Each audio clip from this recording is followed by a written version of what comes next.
దేవునికి స్తోత్రం. నిర్గమాకాండము 3వ అధ్యాయం అండి. మోషే మిద్యోను యాజకుడైన ఇద్రో అను తన మామ మందను మేపుసు ఆ మందను అరణ్యము అవతలకు తోలుకొని దేవుని పర్వతమైన హోరేబునకు వచ్చెను. ఒక పొద నడిమిని అగ్ని జ్వాలలలో యెహోవా దూత అతనికి ప్రత్యక్షమాయెను. అప్పుడు చూసినప్పుడు అగ్ని వలన ఆ పొద మండుచుండెను, కానీ పొద కాలిపోలేదట. హల్లెలూయా. అగ్ని మండుతుందండి. ఒక చెట్టు మంట మండుతుంది కానీ పొద అయితే మాత్రం కాలిపోలేదంట. చెట్టు అయితే మాత్రం కాలిపోవటం లేదు. ఈ వింత ఏంటి, ఈ చిత్రం ఏంటి, ఇది ఎలా జరిగిద్ది అని చెప్పి మోషే ఆశ్చర్యంగా చూస్తున్నాడు.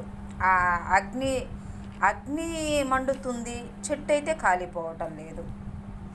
ఏంది ఇంత విచిత్రంగా ఉంది? ఈ విచిత్రం ఏందో అవతలకి వెళ్ళి నేను చూస్తాను. అంటే కొంచెం దగ్గరికి వెళ్ళి నిదానించి చూసి తెలుసుకోవాలి అనే ఆశ మోషేలో ఉందండి. ఆమేన్. ఇప్పుడు ప్రభువు మనకు ఒక వాగ్దానం ఇచ్చాడు, ప్రభువు ఒక మాట పలికాడు అని అంటే దాని నిమిత్తము కనిపెట్టటమైనను ఆయన ఏం పలుకుతాడు అనే ఆసక్తి కలిగి కూడా మనకు ఉండాలి. ఆమేన్. మోషే అక్కడ ఆసక్తిని కనపరిచాడండి.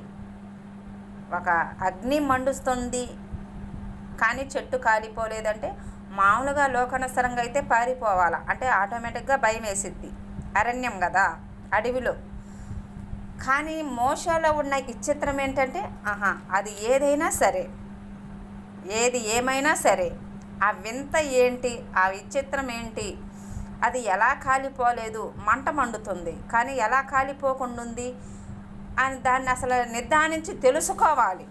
దాన్ని తెలుసుకోవాలి అనే ఆలోచన, ఆశ, ఒక వింత, ఒక స్వరము, ఒక వింత నా కళ్ళ ముందు జరిగిందంటే దాని మీద ఒక మనసు పెట్టి ఆలోచన చేసి దాని గురించి విచారణ చేసే మనసు, దృఢమైన ఆలోచన, సంకల్పం మోషేలో ఉంది. ఆమేన్. అలాగున మనకి కూడా, మీకు కూడా వినే మనసు, మోషే వలె నిర్ధారించి తెలుసుకునే మనసు, కనిపెట్టే మనసు యేసు నామంలో వచ్చునుగాక. ఆమేన్. ఆ సిద్ధపాటు, ఆ డేరు, తెలుసుకోవాలనే ఆశ, ఆసక్తి ఉంటే ఆయన నిశ్చయముగా నీతో మాట్లాడును. ఆమేన్. ఈరోజు ఆయన నీతోనే మాట్లాడుతున్నాడు. నువ్వేం ఆలోచిస్తున్నావో, ఎటు చూస్తున్నావో, ఏం జరుగుతుందనుకుంటున్నావో, ఏ ఇబ్బందుల్లో ఉన్నావో ఆ ఇబ్బందుల నుంచి కూడా నేను నిన్ను తొలగించనై ఉన్నాను, నేను నీకు తోడుగా ఉన్నానని పలుకుతున్నాడేమో. అది నువ్వు గమనించుకోలేకపోవచ్చు. అది ఈనాడు నీకు గమనిక అవునుగాక. ఆమేన్.